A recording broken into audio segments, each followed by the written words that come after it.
pas ujian ya? Iya, langsung ada. Ada yang Iya, belum? sudah Ustadz. Oke, kalau sudah. Ada yang belum ikut ujian?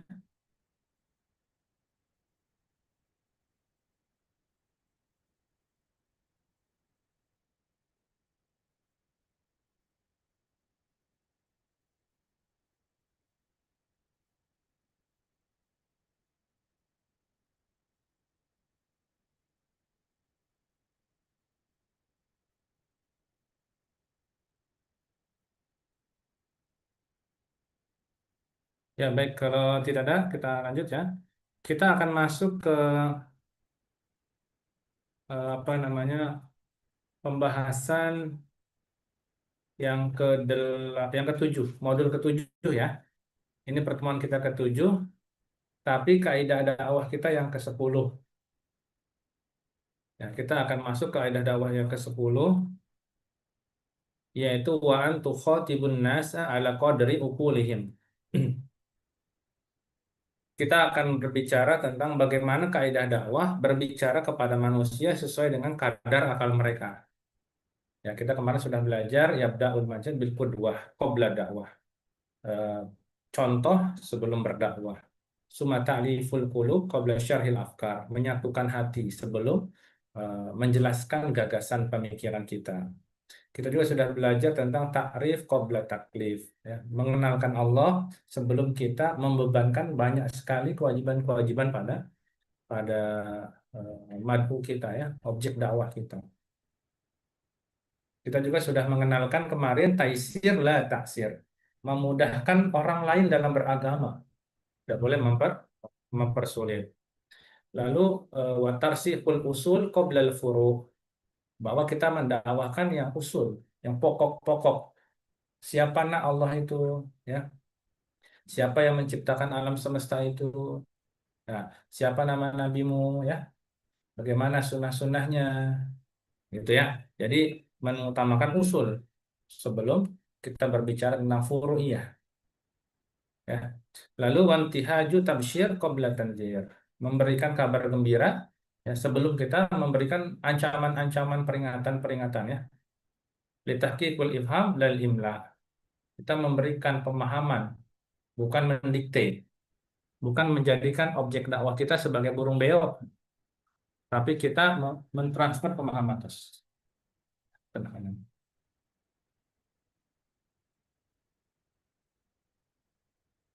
Kita juga sudah belajar walitakuni tarbiyah la tasyir.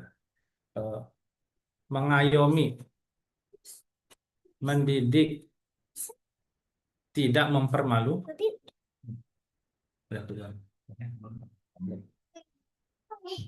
Ya, wa talmizatu lal qiraah. Lalu menjadikan mereka itu seolah-olah sebagai apa? Eh, Pelajar ya, pelajar bukan hanya dari membaca. Jadi ilmu itu bukan hanya sekedar dari membaca, tapi berguru. Ya, ada guru, ada murid. Nah, ini khususnya para ibu bapak guru, jangan selamanya kita ngajar terus tapi kita nggak pernah belajar ya. Kita harus punya guru juga. Nah, yang hari ini kita akan pelajari adalah wa an tukhatibun nasa ala qadri uqulihim. Kita akan belajar berbicara kepada manusia sesuai dengan kadar akal mereka. Nah, ini menarik sekali ya. Kenapa? Kenapa kita belajar dari akal mereka? Sebagaimana Ali bin Abi Thalib radhiyallahu an ya, itu mengatakan ya, apakah kalian ingin Allah dan Rasulnya didustakan? Maksudnya adalah kalau kita bicaranya terlalu tinggi, ya, kita berbicaranya terlalu melangit, maka orang-orang di depan kita tidak akan bisa mengerti kita karena mereka manusia bumi. Sementara omongan kita tinggi sekali ya. Walaupun barangkali orang akan menganggap ya orang pintar tuh karena pakai bahasa-bahasanya bahasa tinggi-tinggi ya. Istilah-istilahnya istilah asing semua. Bahasa Inggris, bahasa Arab, bahasa Perancis. Tapi akan menganggap ajaran yang kita bawa itu aneh, sulit. Ya. Sehingga apa? Sehingga kita harus merendahkan sedikit saja frekuensi otak kita agar sesuai dengan akal lawan bicara kita. Jadi salah satu tingkat intelektualitas yang tinggi itu adalah mampu berbicara dengan sederhana. Ya,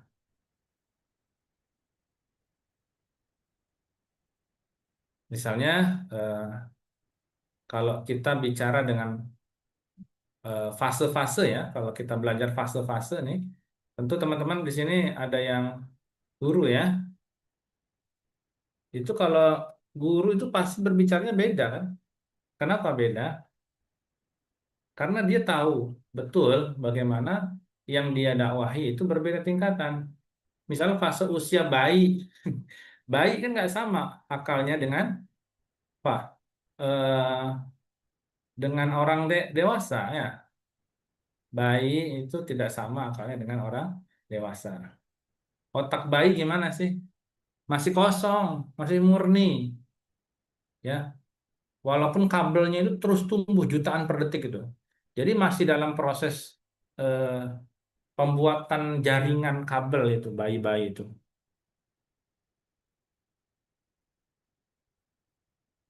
Terus kita apa namanya ngajak bayi bicaranya bayi seolah-olah kita lagi bicara sama mahasiswa gitu. Wahai anakku, misalnya, tangisanmu itu merepresentasikan fluktuasi hormon kortisol akibat rasa lapar. Bisa ngomongnya begitu. Bayi nggak bakalan paham ya. Apa itu hormon kortisol? Lapar aja dia bingung, nangis doang ya. Ah, kalau paling kita ngomong sama bayi gimana tuh ibu-ibu? Ya, anak raja, ya kan? Kita ngomong gitu kan. Maem dulu ya sayang ya, am. Ayah, ayah, ayah, bunda, bunda, bunda. Mana pesawatnya? Nyung. Ya gitu ya, ngomongnya begitu ya. Kita raja-raja anak kita, walaupun kita ini tukang ojek. Kita ratu-ratu anak kita ya, walaupun kita cuma pedagang kaki lima. Kita raja, kita ratukan anak-anak kita. Karena mereka memang otaknya itu masih sesuai dengan kapasitas otak dia. Nah, jadi hari ini kita akan belajar seperti itu ya. Wa an tukhatibun nas ala qadari ukulihim. Ya, kita akan belajar bagaimana sih berbicara kepada manusia itu sesuai dengan kadar akal mereka. Ya. Nah, kita bedah dulu nih. Wa an tukhatibun nas. Wa-nya di sini waw sebagai apa nih? Waw istinafiyah namanya ya. Waw permulaan kalimat. Ya, waw istinafiyah. Kalau suara saya kurang jelas, bilang ya, atau nggak kedengaran? Lagi ribut banget di sini soalnya. Masih lancar sejauh ini ya? Cukup lancar, Ustaz. Ya. Masih, Ustaz. Oke, barakallah. Wa antu khatibu. An di sini sebagai apa? Ini harfu masdariyah nih, yang membuat tukhatibu menjadi nasab. Ya.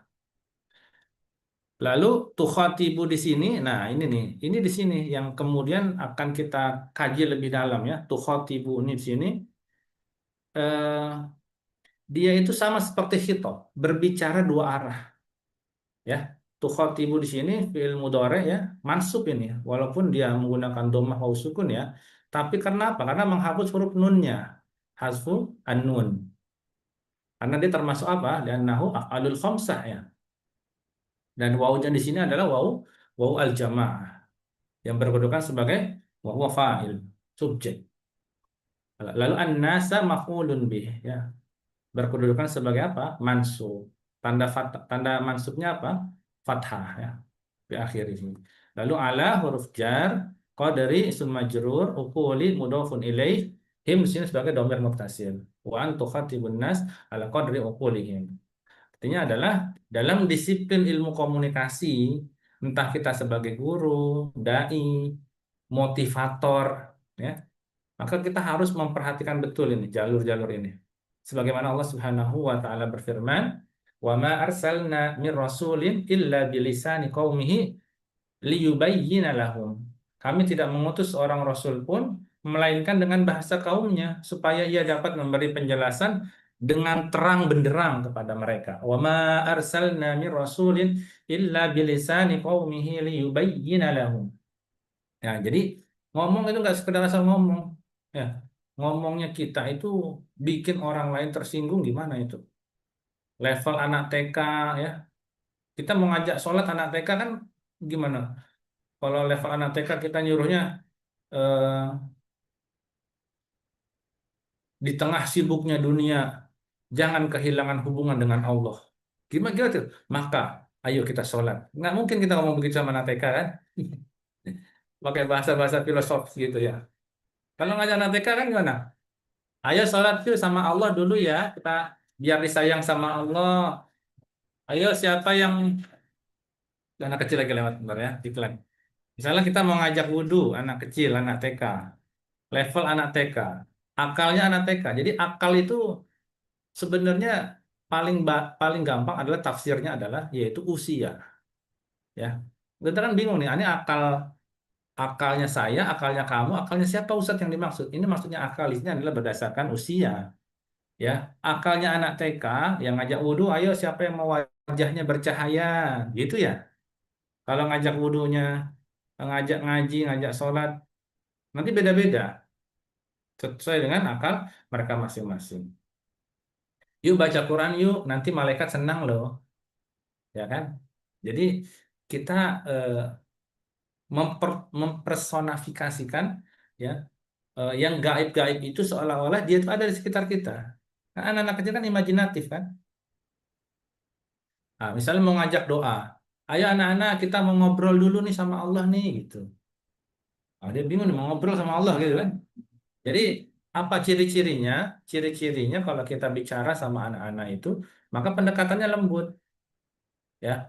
Sambil main bahkan kadang-kadang ya, ngajarinnya itu sambil sambil main. Bahkan penuh pujian, pinter gitu ya. Bahkan kita nggak boleh tuh menggunakan kata tidak. Tidak boleh duduk di atas meja. Itu nggak boleh kata-kata tidak itu tidak boleh, ya.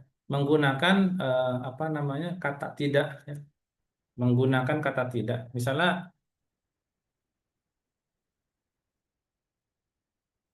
pada anak ya khususnya bukan pada orang dewasa. Kalau pada orang dewasa ya boleh. Karena menggunakan kata tidak pada anak karena anak itu cenderung akan melakukan apa yang sebaliknya. Jangan dipegang, dipegang sama dia. Ya bukan hanya secara kata-kata kata tidak, jangan, tidak boleh, awas loh. Diam. Nah, itu bukan hanya akan membuat anak tertekan, defensif ya, malah malah justru dia akan makin memberontak. Karena apa? Karena arahan arahan positif otak anak itu lebih mudah menerima dibandingkan dengan larangan-larangannya. Jangan jangan main hujan, tiba-tiba udah kabur di luar. Jangan lari. Akhirnya jadi apa? Lari dia. Maka kalau misalnya kita mau bilang jangan lari, kita bilangnya gimana? Jalannya pelan-pelan ya, gitu. Kan kalau guru di sekolah gimana tuh kalau udah ribut murid dengan muridnya tuh, guru perempuan nih. Bu guru udah keluar taring sama keluar tanduknya kan. Oh, apalagi guru TK itu rata-rata perempuan semua. Kenapa? Karena laki-laki udah nyerah. Laki-laki kan yang sabar. Ya, itu guru TK itu ya Masya Allah itu kesabarannya ya. Ya tapi kan sesabar-sabarnya wanita solihah itu kan. Di balik cadarnya itu keluar taring sama gigi sama tanduknya itu kan. Ya. Gak boleh ribut. Yang ribut hitungan satu, dua, tiga. Ayo mulai hitung-hitungan tuh. Ya, kita tambahin lagi sama anaknya empat lima yang satu enam tujuh. eh kita kalau mau bilang tidak boleh ribut cukup bilang apa, bicaranya boleh tapi pelan-pelan ya, gitu. Jadi hindari kata-kata tidak itu, kata-kata negatif sentences itu dihilangkan, ya. Ya jadi tidak lagi menggunakan kata tidak.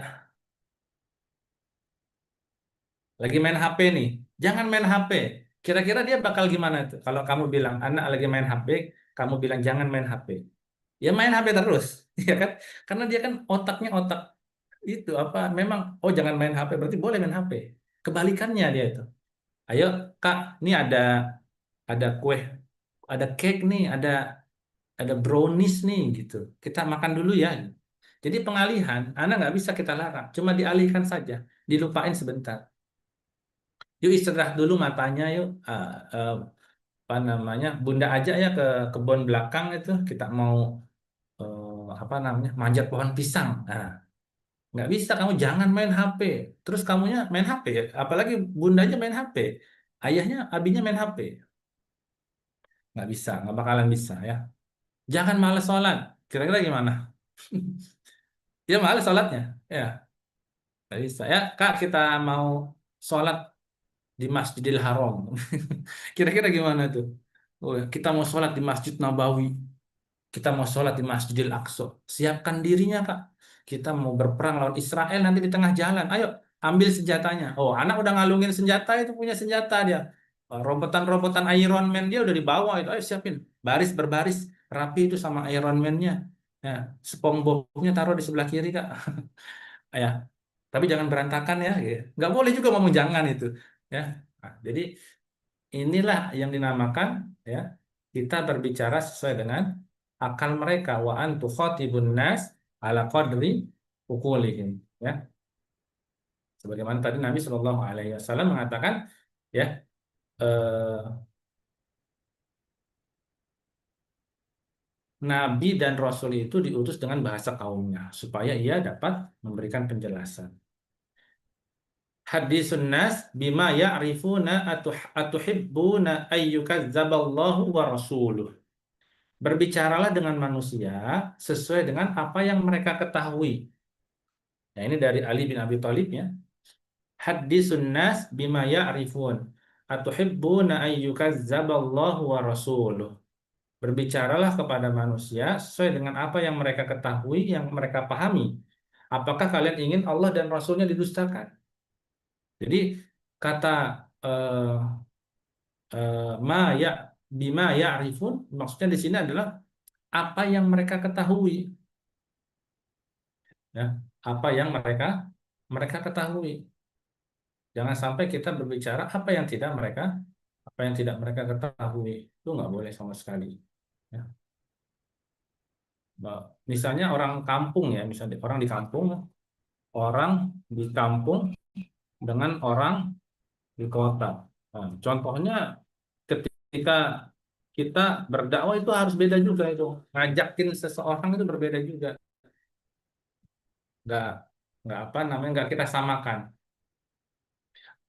Kenapa? Karena kalau kita samakan maka kita nanti akan berpotensi tadi ya Allah dan Rasulnya malah didustakan itu hati-hati itu ya berbicaralah kepada manusia sesuai dengan apa yang mereka ketahui apa yang mereka fahami atuhibbuna ayyukazzaballahu wa rasuluh apakah kalian ingin Allah dan Rasulnya itu didustakan ini hadis riwayat Bukhari ya dalam kitab Al-Ilm nomor 127. Ini hati-hati sekali nih kalau kita berbicara maka tema ini tuh sangat luar biasa sebenarnya.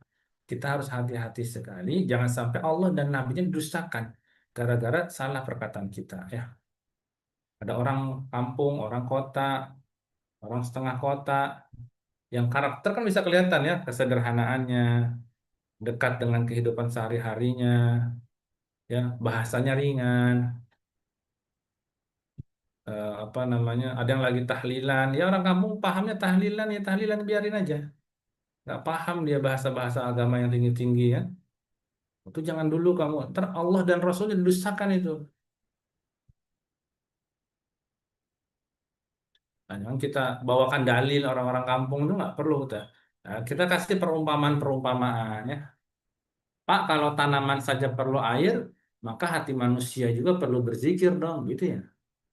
Pak, kalau sawah jadi rawat, tiap hari hasilnya bagus, maka hati manusia pun begitu. Kalau disiram sholat, disiram Quran, insya Allah Pak jadi tenang. Kita pakai analogi dia apa? Sawah, sawah yang setiap hari dirawat gitu ya. Bahasanya bahasa ya persawahan.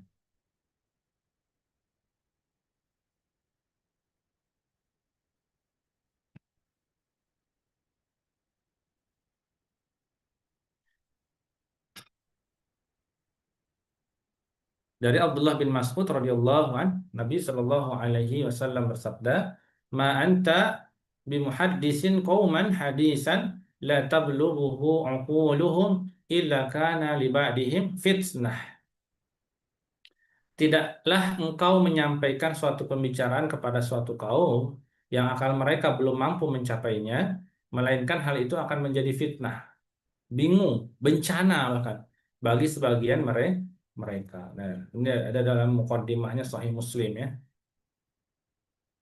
Jadi kita nggak bisa berbicara kepada orang lain itu seenaknya. Kita tatar dulu. Karena akan menjadi fitnah, kebingungan, bencana. Nah, prinsipnya apa? Prinsipnya adalah sebagaimana eh, para ulama ya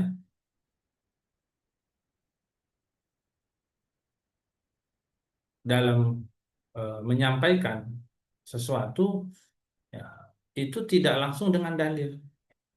Kayak dulu Wali Songo itu ketika berdakwah dulu banyak sekali eh, kemaksiatan-kemaksiatan itu. Ketika dalam apa namanya wayang golek ya, wah, itu luar biasa. Tapi langsung diganti ceritanya menjadi cerita Islam.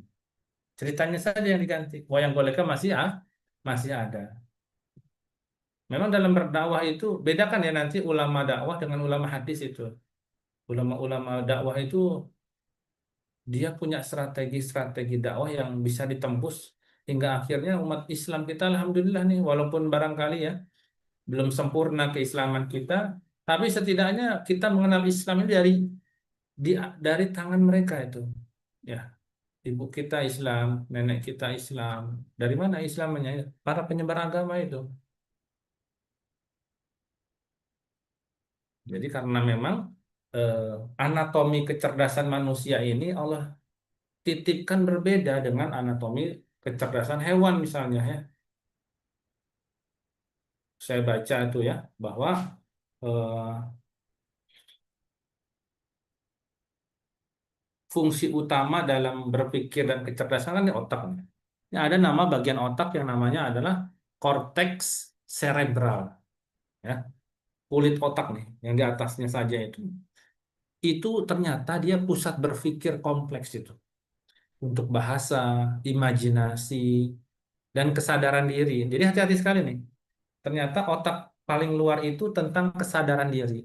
Kalau kita naik motor, kenapa harus pakai helm? Ya ini salah satu melindungi aset paling berharga ya yang Allah kasih kepada manusia berupa otak nih. Sehingga kita bisa mampu membedakan mana benar, mana salah, mana hitam, mana gelap, mana anak kecil, ya. Bisa membedakan. Kesadaran diri kita di otak, di kulit otak tadi, di korteks cerebral. Ini punya sekitar 21 miliar neuron, ya. 21 miliar, bayangkan. Ini bukan angka yang sangat sedikit ya. Maka saya agak heran itu kalau ada orang yang nggak percaya sama Allah Subhanahu wa Ta'ala. Kayak kemarin saya lihat itu ya di YouTube tuh. Dia nggak percaya. Katanya gimana ini dengan kecerdasan manusia? Ya sudah ini proses eh, apa namanya uji coba selama miliaran tahun katanya.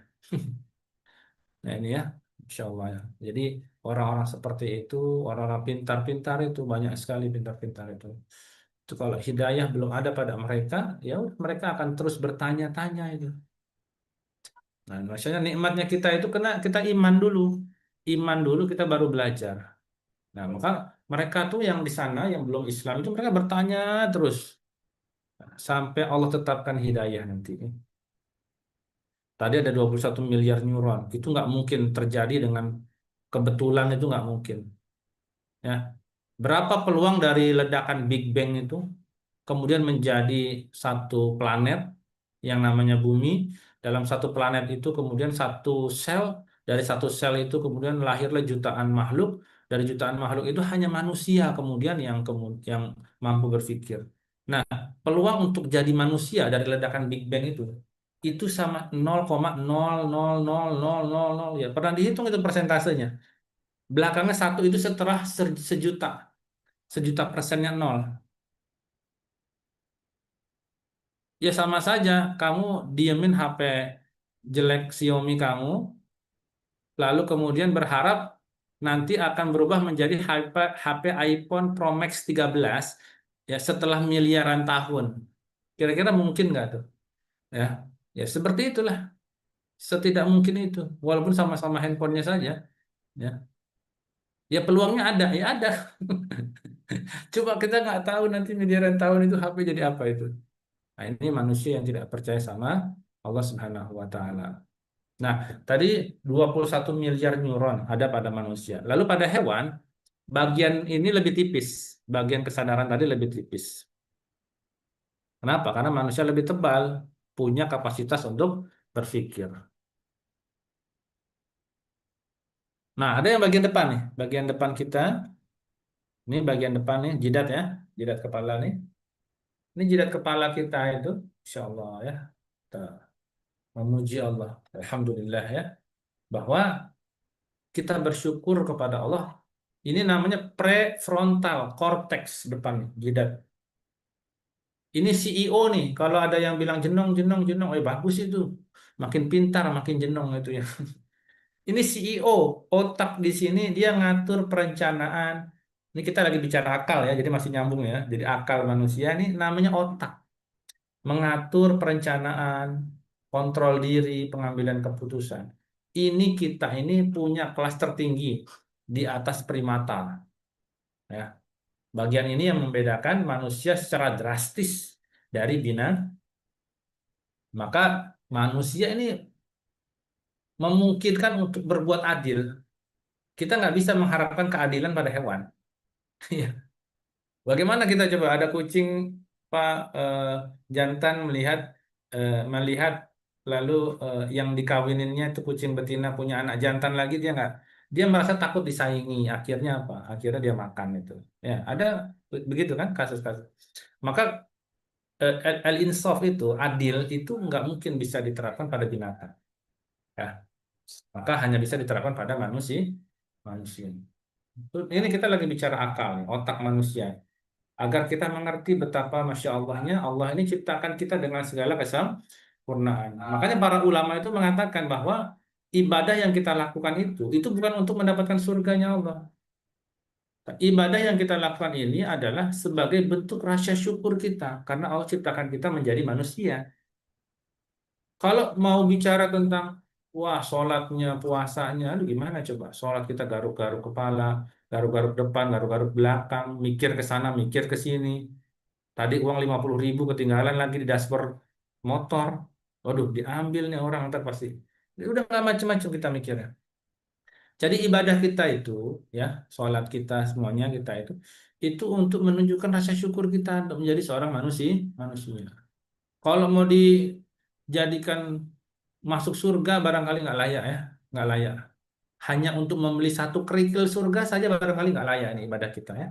Jadi murni nanti masuk surga itu karena apa? Karena hak prerogatif Allah Subhanahu wa taala ya.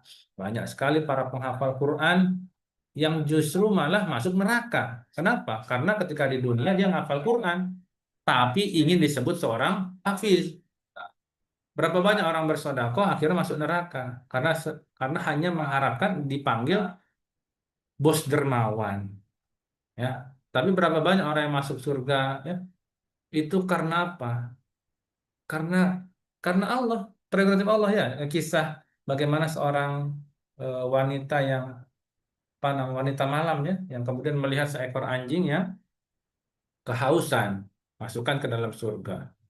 Atau bahkan kalau kita lihat eh, anjingnya Ashabul Kahfi itu bersama-sama dengan orang yang berbuat baik, dia ikutan baik tuh. Padahal dia seekor anjing masuk ke dalam surganya Allah Subhanahu wa taala. Bagaimana mungkin kita ya tidak berkumpul bersama orang-orang baik? Kita bukan anjing. Anjingnya Ashabul Kahfi saja Allah muliakan karena selalu bersama-sama dengan pemuda-pemuda baik tadi, ya, yang dikejar-kejar sama raja yang zalim ya. Nah, ini cara kita bersyukur sama Allah adalah kita mampu beribadah. Kalau hati kita keras ya, udah disampaikan sesuai dengan akalnya, masih aja ngeyel, masih aja ngeyel. Ya. Doakan hidayah ya. Nah, kita yang sudah eh, bersyukur mendapatkan hidayah dari Allah ini, makin bersyukur lagi. Bayangkan kalau kita nggak diciptakan jadi manusia, jadi monyet misalnya. Kenapa sih? Ya, kita diciptakan jadi manusia. Bahkan kalau ditanya, ya, sering banget saya bertanya ke guru-guru baru biasanya. Kalau lagi wawancara kan, ditanya, siapa kamu? Gitu. Siapa kamu? Dia akan berkata, oh saya anak kedua saya punya pendidikan di PGRI, guru SD. Saya bilang saya tidak bertanya tentang pekerjaan kamu sebelumnya. Saya juga tidak bertanya tentang keluarga. Saya tanya siapa kamu? Oh, saya orangnya pemadu. Oh, saya nggak nanya tentang karakter kamu. Saya cuma nanya who are you? Siapa kamu? Ya, kita akan bingung. Mayoritas akan gagal dalam menjawab siapa saya. Ya, sampai hari ini betul tidak ada yang bisa menjawab siapa saya. Kenapa kita diciptakan menjadi seorang manusia, bukan menjadi seekor anjing misalnya, atau menjadi seekor keledai. Kita Allah Subhanahu wa taala itu takdirkan kita menjadi seorang manusia di tengah-tengah keluarga yang sangat menyayangi kita. Bahkan kita menjadi umat terbaik yaitu umatnya Rasulullah Shallallahu Alaihi Wasallam. Jadi kalau ditanya siapa kamu, kita sebenarnya hanya hamba Allah ini. Kita hanya hamba, pembantu Allah. Ya, budak, budaknya Allah Subhanahu wa taala yang cukup beruntung kita nih, insya Allah ya. Karena apa? Karena dilahirkan di tengah-tengah keluarga kita yang sangat menyayangi kita.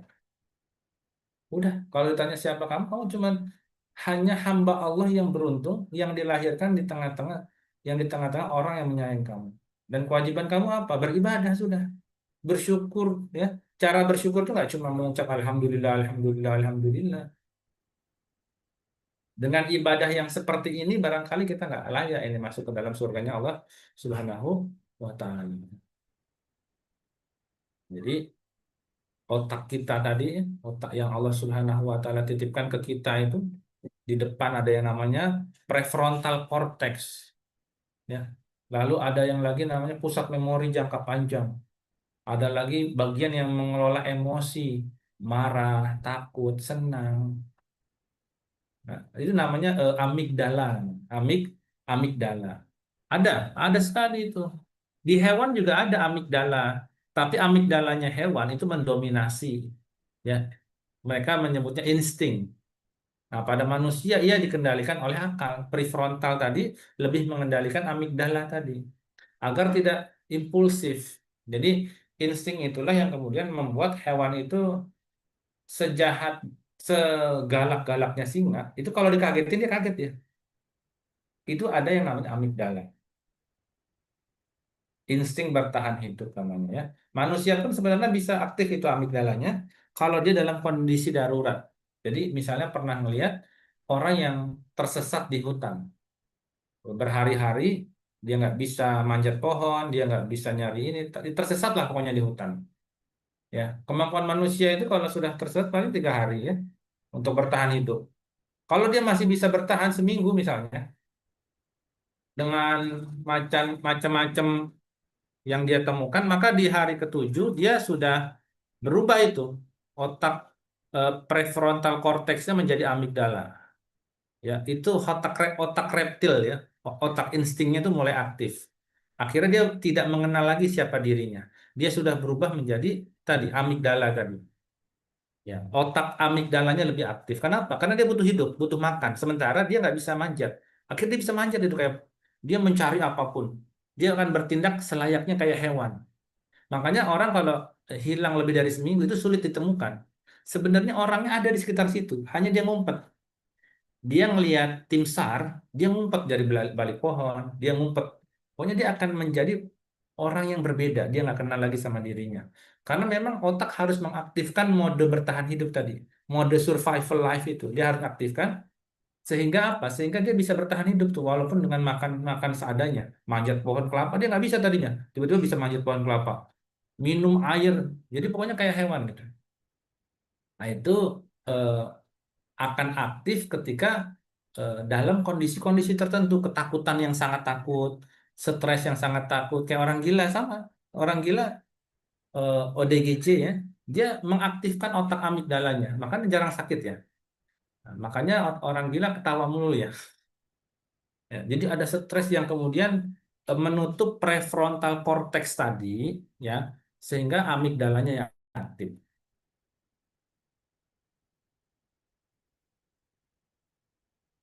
Nah, Allah Subhanahu wa taala berfirman terkait akal tadi yang saya jelaskan, terkait prefrontal, amigdala ya.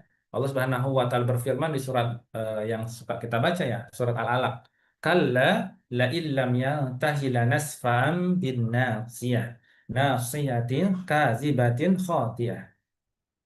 Ketahuilah, sungguh jika dia tidak berhenti berbuat demikian, niscaya kami tarik ubun-ubunnya, yaitu ubun-ubun orang yang mendustakan lagi durhaka.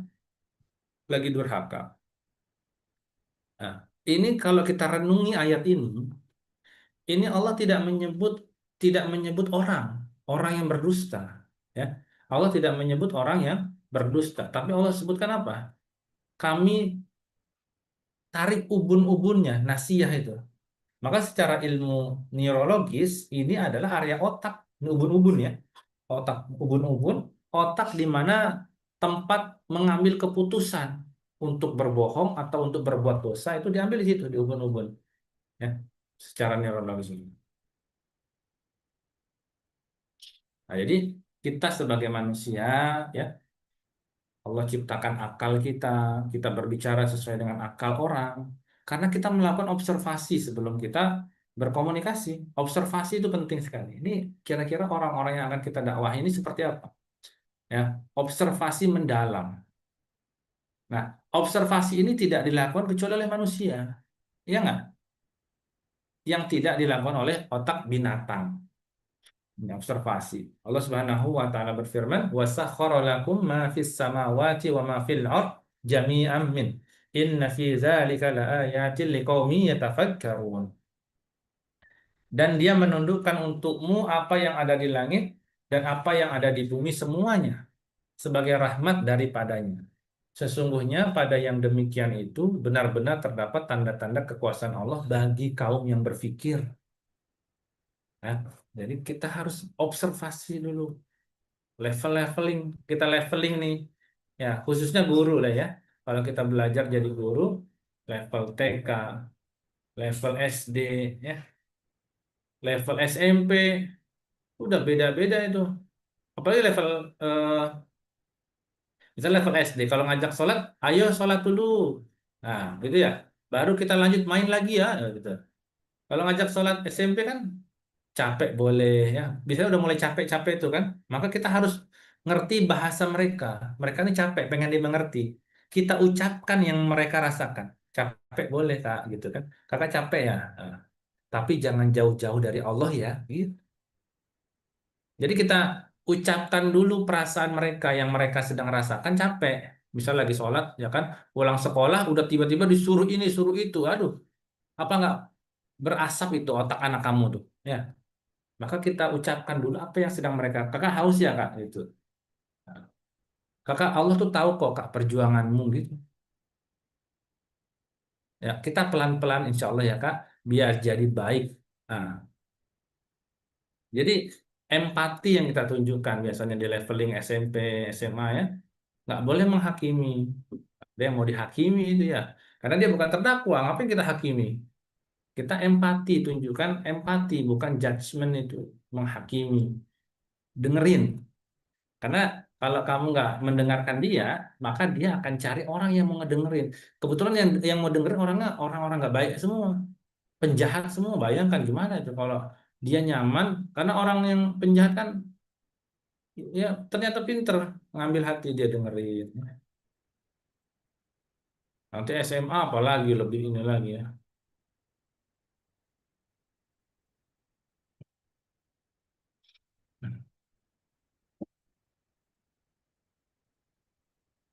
Nah, jadi otak ternyata akal akal tuh berbeda-beda ya. Jadi kita hari ini berbicara sesuai dengan akal mereka. Tadi bayi otaknya masih kosong, tapi kabelnya itu tumbuh jutaan per detik itu. Nah, bisa kita ngomong macam-macam yang tinggi-tinggi. Lalu mulai anak-anak yang muncul otak kanannya itu imajinatif itu, ya. Itu otak kanannya udah menang telak itu sama otak kirinya tuh. Kalau otak kanannya 90%, otak kiri cuma 10%. Jadi imajinasi aja pokoknya anak-anak. Makanya mainan-mainan kan ya bunyi-bunyi sendiri mulut dia kan. Neng, lagi sholat ya begitu itu. Apa freestyle ya. Nah, itu otak kanannya anak-anak itu kan imajinatif. Kita nggak bisa tuh berkata dengan mereka untuk, nah jangan main di luar ya, itu udara sedang tinggi dan risiko ISPA meningkat 20% misalnya. Ini ngomong sama lembaga statistik apa lawan direktur ini ya. Nah, kita katakan kalau misalnya eh, misalnya kita sedang bicara sama anak-anak, jangan main di luar gitu ya. Maka kita katakan ya ini untuk anak-anak ya, Kak, tuh kuman-kuman jahatnya tuh yang ada di luar itu bisa ngajakin main petak umpet kamu loh kalau kamu main di luar. Hati-hati gitu ya. Jadi kita, oh, kuman ngajakin main petak umpet. Iya, kalau di luar itu kan udaranya ya kan sedang nggak bagus ya itu. Jadi kita pakai eh, amigdala, nanti kita akan emosi tadi ya, yang insting hewan tadi.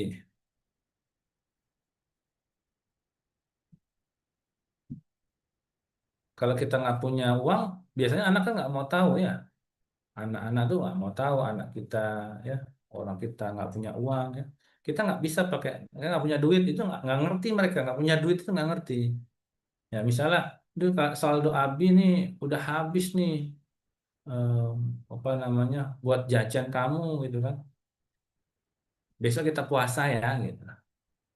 Gitu. Jadi ngajakin puasa tuh dia menggunakan tadi saldo, dia taunya saldo ya, kuota, dia taunya kuota. Uang tuh nggak paham dia. Uang ya, kalau paham uang ya bilang uang kita habis nih, besok kita puasa ya gitu. Kita nggak bisa bilang ayo kita puasa besok gitu.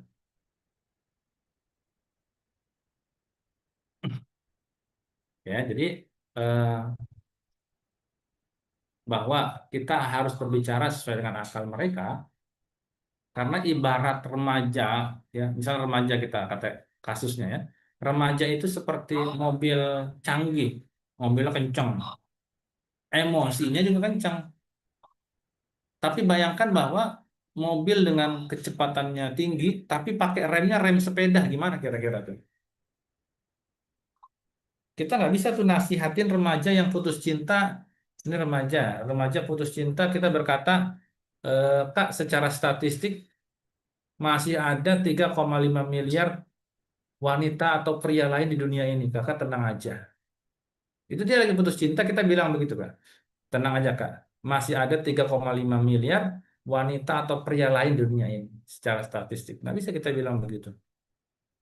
Kira-kira dia bakal gimana tuh kalau lagi putus cinta? Nah, dia suka sama seseorang ya.